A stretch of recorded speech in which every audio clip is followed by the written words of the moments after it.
Graça e paz a todos, em nome do Senhor Jesus. Aqui é o professor Alcides. Vou estar aqui apresentando a vocês essa aula especial do módulo 5º, do último módulo.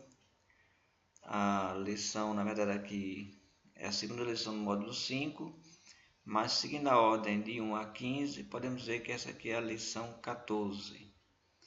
Na lição anterior, estamos no módulo sobre o Espírito Santo, então na lição anterior foi o batismo com o Espírito Santo. Então, vamos recordar um pouco o que nós vimos na lição anterior. Nós vimos que foi anunciado por João Batista, né? Ele mesmo disse lá em Mateus capítulo 3, ele batizava com água, mas viria aquele que queria batizar com o Espírito Santo. Jesus prometeu enviar o seu Espírito e essa promessa foi cumprida, como sabemos, no dia de Pentecostes, cumprindo também a profecia de Joel, que já havia dito que o Espírito Santo seria derramado sobre toda a carne, o que significava, claro, que o Espírito estaria disponível a partir de então para todos que quisessem seguir, se converter, se arrepender.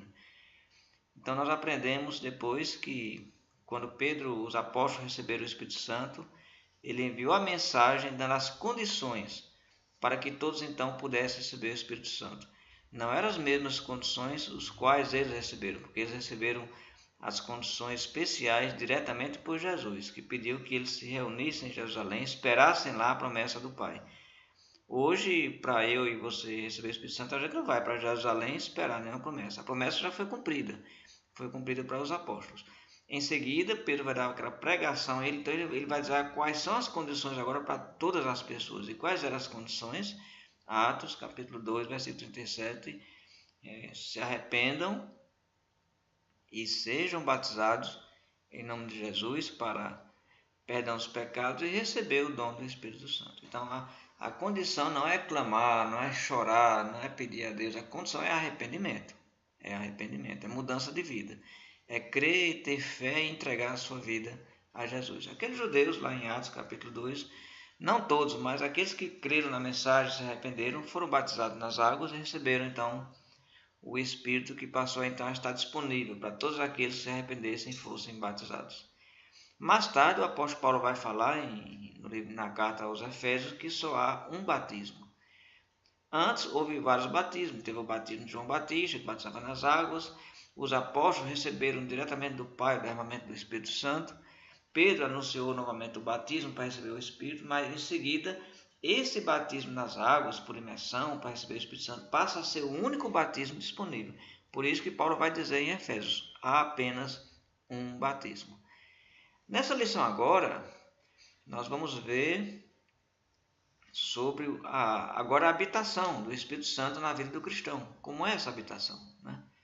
Se teve alguma dúvida na lição anterior, né, escreva para nós, pode mandar um WhatsApp que nós vamos esclarecer, mas ainda vamos completar mais esse assunto com a lição seguinte, que será a última lição desse curso, que é sobre os dons milagrosos. Muito bem. Então, vamos estudar aqui sobre a habitação do Espírito Santo no cristão. Temos aqui a imagem de Efésios, cheios do Espírito. Quem é o Espírito Santo e qual é o seu papel na vida do cristão? O que é o Espírito Santo? É uma força? É uma energia? Então, o que é o Espírito Santo na verdade? A palavra nos responde a essa pergunta. Né?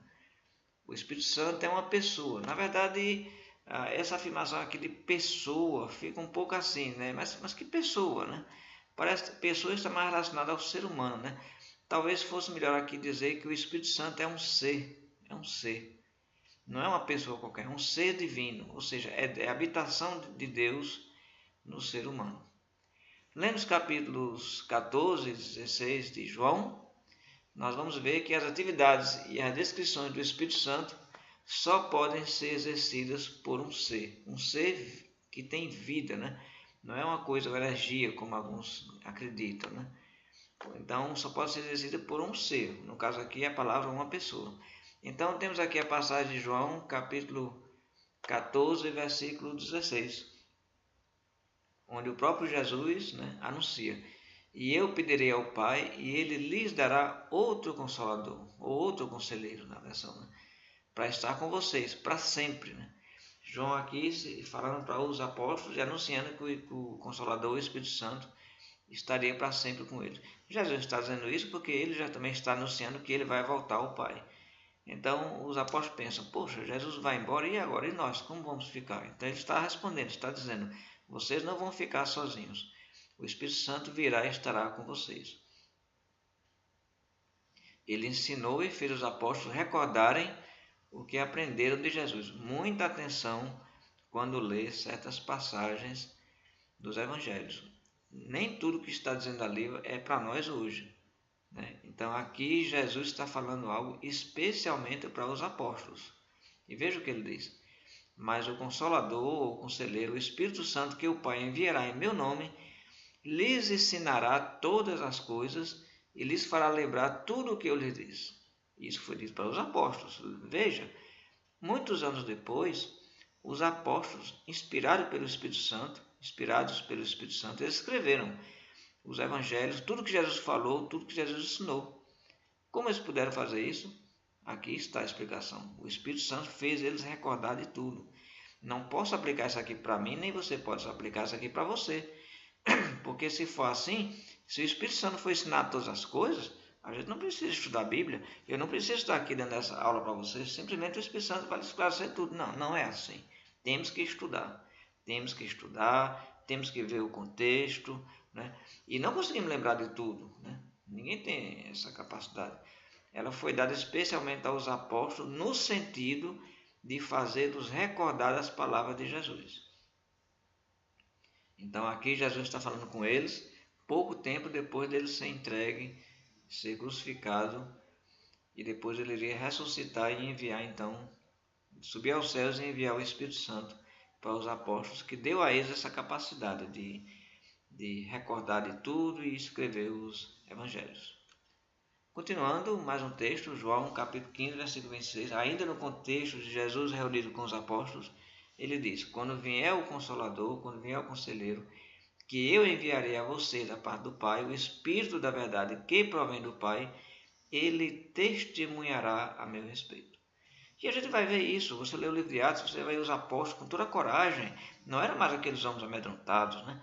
Com toda a coragem, testemunhando com toda a força, com toda a verdade sobre Jesus, sobre a ressurreição, sem medo, né? O Espírito Santo deu essa coragem, essa capacidade a eles. Então, o que o Espírito Santo fez? Ele guiou os apóstolos pela verdade e falou do que ouviu.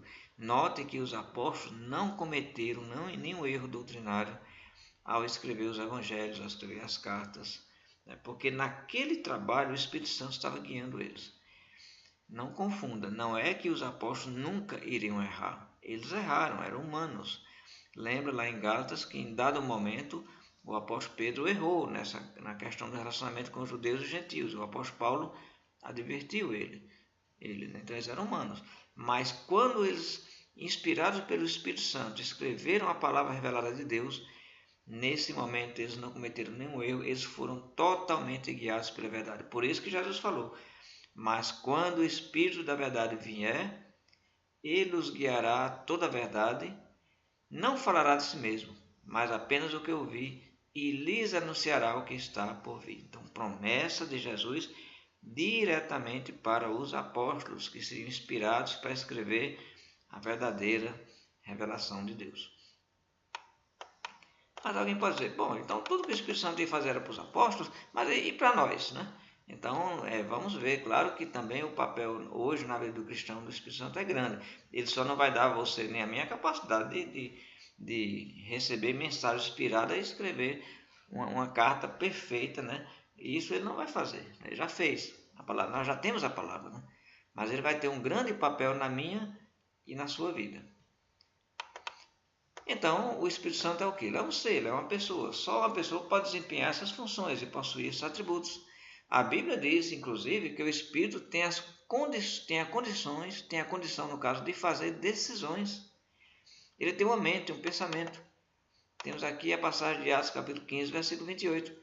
Pareceu bem ao Espírito Santo e a nós não impor a vocês nada além das seguintes exigências necessárias. revelação do Espírito Santo que foi dada aos apóstolos para passar para cristãos que eram gentios, não eram judeus. Então o Espírito inspirou aqui e eles receberam essa revelação e foi uma decisão do Espírito Santo. Então, o que é o Espírito Santo? O Espírito Santo é Deus, né? É Deus. Deus, ele é um único Deus, ele é um só Deus. Nós não temos três deuses, é um só Deus, mas esse único Deus, ele se manifesta de três maneiras, na pessoa do Pai, na pessoa do Filho de Jesus, e Jesus revelou então também essa outra face de Deus através do Espírito Santo. A Bíblia diz que o salvo, então, ele é santuário de Deus.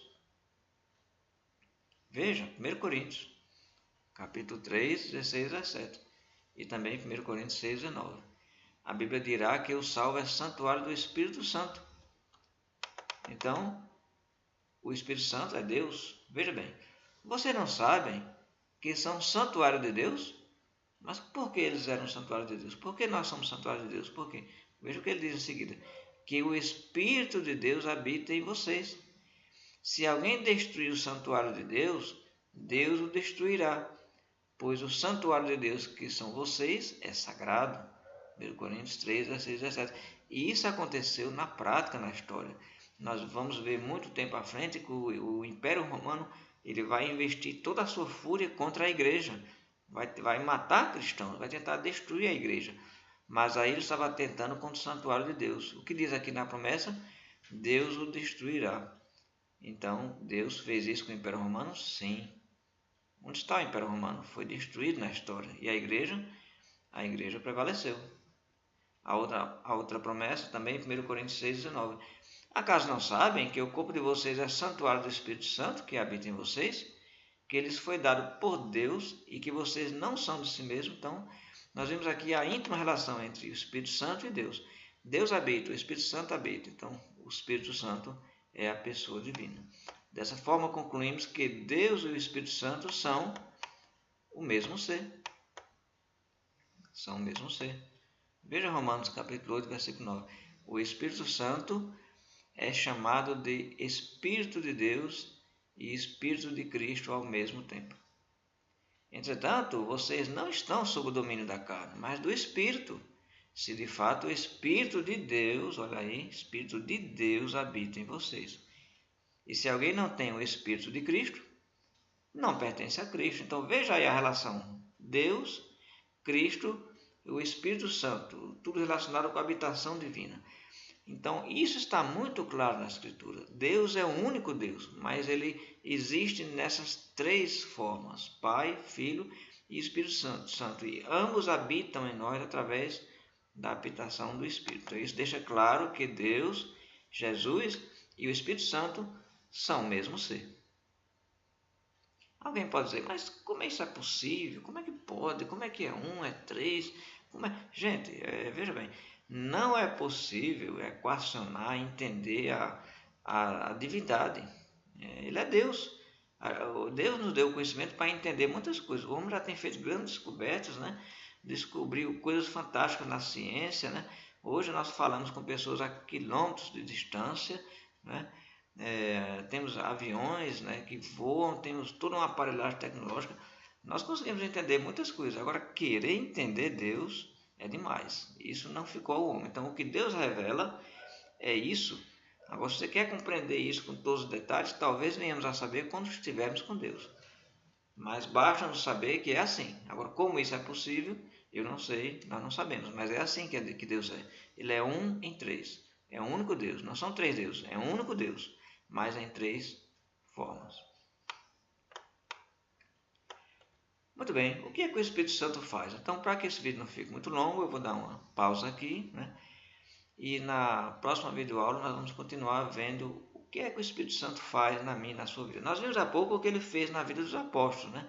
Deu a eles uma capacidade fantástica, né? de compreender tudo, de ser conduzido em toda a verdade, de receber lembranças de tudo que Jesus tinha falado, de escrever a Escritura com toda a perfeição, ser conduzido em toda a verdade. Fez isso com os apóstolos.